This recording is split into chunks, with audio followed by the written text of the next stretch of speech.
Buenas tardes y bienvenidos a una nueva edición del Farma Deportivo. Hoy tengo el honor y el privilegio de contar, presidir la sala. de contar con mi compañera Susana Enecha. Vamos a dar, antes que nada, vamos a dar un recuerdo a tu compañero Juan No, tú Carlos. un recuerdo no, Hombre, un saludo, bueno, un Juanqui. recuerdo de que no lo vamos a tener por lo menos unos cuantos Unos meses. cuantos meses. Esperemos que vuelva de su descanso. Dominical. Y advertirle que este es el último programa de la presente temporada 2018-2019. Volveremos en septiembre, si Si Dios quiere, si Dios quiere. Y no nos ha tocado la lotería antes. Hombre, si También. no toca la lotería, yo creo que no me va a ver tú aquí. Bueno, preséntame tú al invitado que tenemos. Hoy tenemos un invitado muy especial porque vamos a tocar, entre los muchos temas que él domina, uno que puede generar división de opiniones como poco. Hoy está con nosotros un psicólogo deportivo, que es Claudio Alarcón Biondi. Buenas tardes, Claudio. Buenas tardes. Y para abrir boca, antes te lo dejaba caer, si nadie pone en duda que la aplicación de las nuevas tecnologías mejoran la calidad del deporte, y vamos a poner como ejemplo el ojo de halcón en tenis, nadie lo discute, es buenísimo para salir de dudas. ¿Por qué cuando un equipo, un club o un jugador contrata asesoramiento psicológico parece que es un tarao, esta majara, o qué le pasará al chalao ese? Bueno, sí es verdad que la imagen de la psicología deportiva en un principio se asocia a la imagen clínica, a lo mejor de la psicología, pero al final cuando se empieza a trabajar en ella y después una vez que estamos en la tarea, si pensamos, todos los deportes tienen un componente que influye en las emociones, influye en nuestra cabeza al final y lo que busca al final la psicología deportiva es el aumento del rendimiento. Porque de momento jugar al fútbol, al tenis, al balonmano, practicar la gimnasia rítmica, jugamos personas y no jugamos máquinas. Exacto, es eso que muchas veces, además cuando hemos ido a lo mejor a dar charlas y demás, muchas veces lo tenemos tan automatizado los deportes que pensamos que la cabeza no influye, pero hace poco con el pádel fue en concreto, fui a dar una charla a un equipo de pádel y me decían, hemos entrenado la táctica, sabemos, el físico, está todo perfecto, pero nos sigue faltando algo y creemos que puede ser de eso. Yo recuerdo cuando empecé a dedicarme a contar cosas del mundo del deporte, que yo veía siempre un argumento que siempre esgrimía en favor del deportista, y es que a todos nos duelen las muelas, pasamos mala noche, nos lloran los niños, y al día siguiente pues rendimos peor en el trabajo, eso es evidente.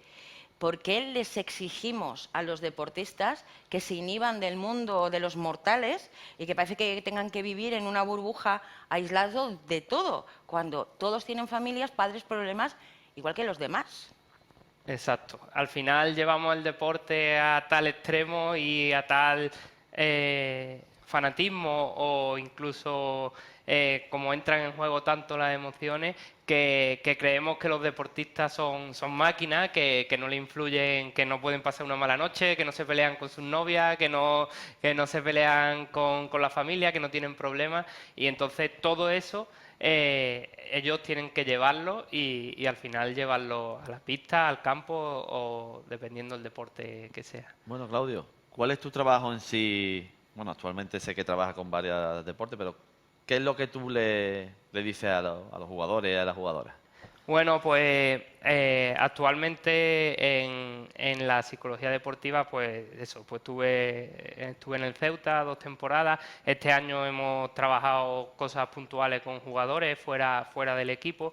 Y sobre todo ha sido ahora el trabajo con la gimnasia rítmica, que si me dejáis desde aquí le doy las gracias por la apuesta que ha hecho María Ángeles por la gimnasia y la forma que me ha facilitado el trabajo durante todo este mes antes de ir a la Copa de Andalucía. Han estado con sesiones de psicología deportiva y la verdad que hemos trabajado muchos temas. Hemos trabajado desde el miedo a el mantener la concentración, el control emocional antes de salir, la comunicación en el conjunto. La verdad que son muchos los temas y todo al final relacionado con nuestra cabeza. Porque me imagino que no debe ser lo mismo trabajar con un grupo en la gimnasia rítmica de niñas pequeñas a trabajar con un grupo humano, por ejemplo, en el Ceuta, que estamos hablando ya de personas que supuestamente ya tienen formada esa inteligencia emocional de la que habláis los psicólogos. No es lo mismo, es más difícil, más fácil trabajar con niños. Pues a priori no es lo mismo, pero de verdad que después de conocer a fondo ahora la gimnasia, la verdad que ese grupo de niñas compiten y entrenan como profesionales. He estado horas y horas allí en el pabellón con ellas y la verdad que la disciplina que tienen y las horas que le dedican al entrenamiento y de la forma que se lo toman, pues comparado con deporte profesional, como puede ser el caso del Ceuta, se pueden poner a la par. Pero sí que es verdad que además a eso se le suma que son niñas todavía, que están en edades comprendidas entre los 10, 12, 14 años y se les suma un componente más difícil que es ese, que están en ese cambio y entonces es mucho más difícil gestionar. Donde prima la hormona por encima de la neurona, ¿no? Exacto, exacto. La verdad que son edades difíciles y que no se dedican a ello profesionalmente, pero sí que la dedicación de horas en cuanto al entrenamiento sí que es similar. Entonces, la verdad que diría que, bueno, para mí, en mi punto de opinión, los deportes colectivos son mucho más difíciles de gestionar los grupos, pero el deporte a nivel individual sí que es verdad que aunque tiene sus matices, uno puede controlarse mucho más que depender de un grupo. Bueno, y cuando te llaman a ti para tipo de charla o en este caso gimnasia rítmica, ¿cuál es el objetivo que pretendes tú buscar con esos deportistas? Pues al final es lo que decíamos al principio ahora, aumentar el rendimiento. Había una frase en un libro de psicología deportiva que empezaba así, que decía que si un deportista tiene talento para ser campeón local, que no se quede ahí, que si puede ser campeón nacional, que no se quede ahí por culpa de problemas o fallos asociados a la psicología. Entonces, darle ese plus de rendimiento. Al final lo que se busca es eso, aumentar el rendimiento. Después también se puede enfocar la psicología a otro ámbito, como puede ser enseñar valores y demás, que también son muy importantes. Pero en el deporte de competición, al final lo que busca es aumentar el rendimiento. ¿Y qué es más difícil, enseñar a gestionar la derrota o la victoria? Pues bueno, Es una buena pregunta. buena buena pregunta, pregunta. Dale el clavo, dale el clavo, ¿eh? buena pregunta, porque es verdad que es difícil las dos. Porque al final, si vamos al fútbol, por ejemplo, vamos a este fin de semana al Deportivo Mallorca. La ventaja que llevaba el Deportivo. Ahí cómo se ha gestionado esta semana ese vestuario. Entonces, que la victoria, y sobre todo cuando no es final, cuando quedan más competiciones, esa confianza, ese exceso de confianza, lo que puede hacer es que nuestro nivel de activación baje, no sea el óptimo, y esa confianza nos juegue en malas pasadas, o al contrario, el gestionar la derrota. Al final de la derrota, lo bueno que tienes es que cuando tú pierdes, tú mismo, ya de por sí solo, haces un análisis de qué ha pasado, qué ha fallado y busco. Pero muchas veces en la victoria, no se busca he ganado, ya está, qué feliz soy, y no analizo dónde puedo mejorar y demás. Entonces, muchas veces la victoria es más difícil de gestionar que la derrota. Y cuando uno pierde, y ahora vamos a poner el caso de la selección española femenina de fútbol en el Mundial de Francia, cuando uno pierde, pero tu rival no ha sido mejor que tú, eso debe de ser muy difícil de gestionar, porque si te golean y te pasan por encima, pues no te queda otro que asumirlo. Pero cuando pasa como ayer, que queda así como un poco, ha ganado la campeona, pero ¿por qué ha ganado la campeona? Porque era una húngara, una rumana de árbitro, ¿no? Sí. Sí. Porque esta buena señora, después de pasarse 6 minutos mirando el VAR, ha decidido que, bueno, que sí iba a los 11 Que sí era metros, penalti. que era penalti. ¿Qué es más difícil? ¿Sacar de ese bache a este grupo de chicas que saben que Estados Unidos no ha sido mejor que ellas? Pero yo creo que eso a la selección a la larga le va a ayudar. Yo creo que ellas, era la participación en el Mundial, la novedad, y iban todavía con un poco como con la barrera de que el fútbol femenino aquí está despegando en España. Estados Unidos era pues un rival que en principio no se podía competir con ellos, y ellas han visto que sí han sido capaces de competir con ellas. Es verdad, indudablemente, que están fuera del Mundial, no han eliminado, pero a partir de ahí yo creo que les va a servir para romper techos y en futuras competiciones ver o creerse ellas mismas que sí fueron capaces o que lo tuvieron muy cerca, y entonces les ayudará a crecer. Yo no sé si te has dado cuenta del detalle. Como psicólogo ha dicho, nos han eliminado, no las Ya, han eliminado. ya, Me ha hombre, gustado el detalle. Porque somos todos españoles, ¿verdad? Somos todos españoles. No, pero ya. que siempre el Sí. usuario gana, pero el equipo pierde. Ya, bueno, en este caso la Me ha asumió en la gustado, derrota también. me ha gustado. Bueno, ¿y qué podemos seguir mejorando, ¿no?, en el deporte con la psicología para la próxima temporada o en deportes individuales o ya colectivos? Pues bueno, cada deporte es un mundo, y la verdad que dependiendo el deporte que nos centremos, pues hay cosas a trabajar. Pero desde aquí, pues eso, decirle a todos los entrenadores, a todos los presidentes de federaciones, a jugadores, que analicen, que muchas veces no nos damos cuenta si hay componentes que creen que no se entrenan o que no se han entrenado hasta ahora y que sí pueden ser entrenados. Bueno, y un psicólogo y deportista, ¿cómo ve desde las pruebas? ¿Cómo lo ves tú? ¿Cómo lo ves tú? ¿A ti quién te entrena emocionalmente? Psicológicamente, ¿quién te entrena? A mí muchas veces me han dicho, pues eso, a mí me gustan carreras largas, carreras Peligrosas, de complicadas. aventura, y es verdad que muchas veces yo condición física tengo la justita. Sí, pero Entreno, pero es verdad que, por ejemplo, me lo decían el año pasado en el medio Ironman de Marbella, que yo llevaba un entrenamiento justito de físico, pero al final es engañar a la cabeza, es todo el rato ir engañando a la cabeza, y eso yo lo hago pues poniéndome metas súper pequeñitas que voy cumpliendo, y entonces ya es ir restando cada meta. Son truquitos que es fraccionar los objetivos y demás. Entonces tú vas pensando, si tú vas en una carrera y que piensas, me quedan 90 kilómetros, ¿qué hago yo aquí? Pero si en cambio ya vas pensando, por ejemplo, si es de 100, yo cuando ya llevo 10 digo, ya he bajado de las 3 cifras. Son así, mandarle mensajes positivos al cerebro, que son los que te ayudan al final a ir cumpliendo etapita a etapita.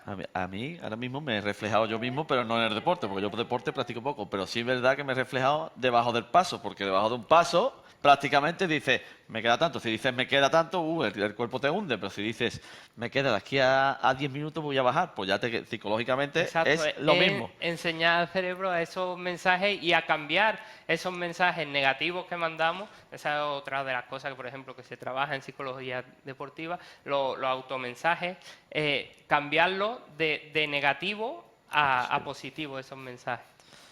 ¿Quién ha hecho a quién?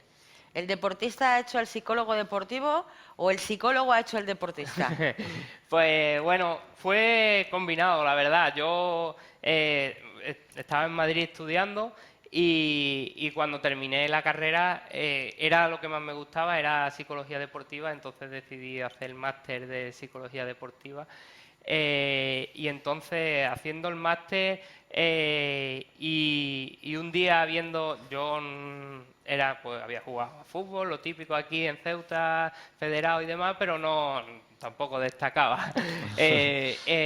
Pero sí que es verdad que empiezas a correr y el correr sí que ayuda mucho a tu cabeza, a ordenarla, a pensar. Entonces me sentía cómodo y ya pues viendo el desarrollo, pues sí que eran retos, ver si tú eras capaz de hacer esas pruebas. Empecé por pruebas de 5 kilómetros y la verdad que fueron subiendo. Bueno, nos has contado antes que tienes planeado hacer una nueva prueba dentro de poco tiempo, ¿no? Bueno, sí, a mí es eso. Yo las pruebas cuando voy, el único fin que tengo pues es retarme a mí mismo, el ver si soy capaz de terminarla y de si puedo con ella. Y, hombre, lógicamente cuando sales a competir intentas dar lo mejor de ti, pero que sé que no soy capaz hoy en día de estar en puesto para poder competir las carreras. Entonces al final te retas a ti mismo y al final yo creo que eso es el deporte, el ser capaz de retarte a ti mismo y superar ese reto. Antes veíamos una imagen detrás de ti en la que te veíamos con Ismael Dris. ¿Ese fue quizá el momento más duro cuando te tuvieron que trasladar en helicóptero? Era en el Trail de las Arenas, ¿no? Sí, ese fue en Sable, sí, en el maratón de Sable. Y la verdad que sí, ahí fue, con perdón de la expresión, una hostia bien grande. Por todo, ¿eh? Porque ahora ya, frío, Sí. cuando fracasa, le saca y fui muy pronto, no estaba preparado para esa prueba, fui con más peso del que tenía que ir a esa prueba y en esa prueba no puede haber fallos. En otras, pues a lo mejor si un fallito va sumando y la saca, pero allí todo es extremo, todo se magnifica, está solo y allí la verdad que lo pasé mal.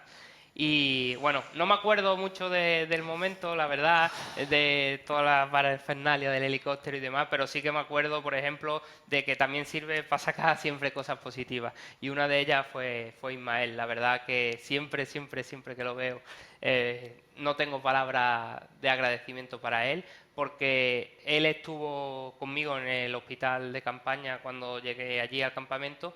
¿Y eso qué hacía? Eso hacía quitarle tiempo de descanso a él para la siguiente etapa, porque estaba de pie, estaba allí conmigo, estuvo conmigo, estuve yo 24 horas allí, al día siguiente ya nos evacuaron para la ciudad,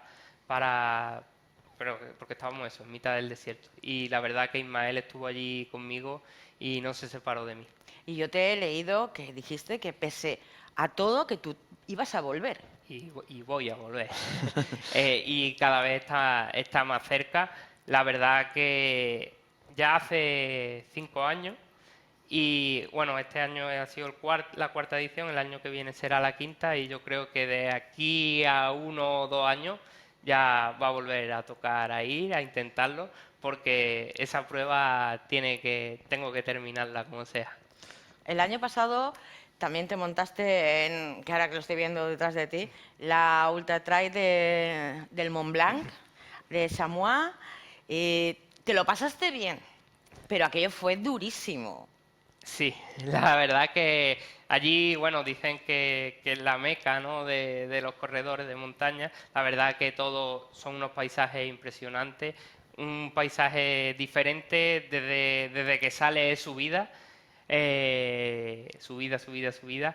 Yo tuve la suerte además de hacer una prueba que era dura, pero se podía disfrutar. No hice la más grande de todas, hice la de 50 kilómetros. Entonces fueron No, 8... nada más. Bueno, son 50 nada más, no pasa nada. Fueron 8 horas y la verdad que son unos paisajes espectaculares y sobre todo el ambiente que se vive allí.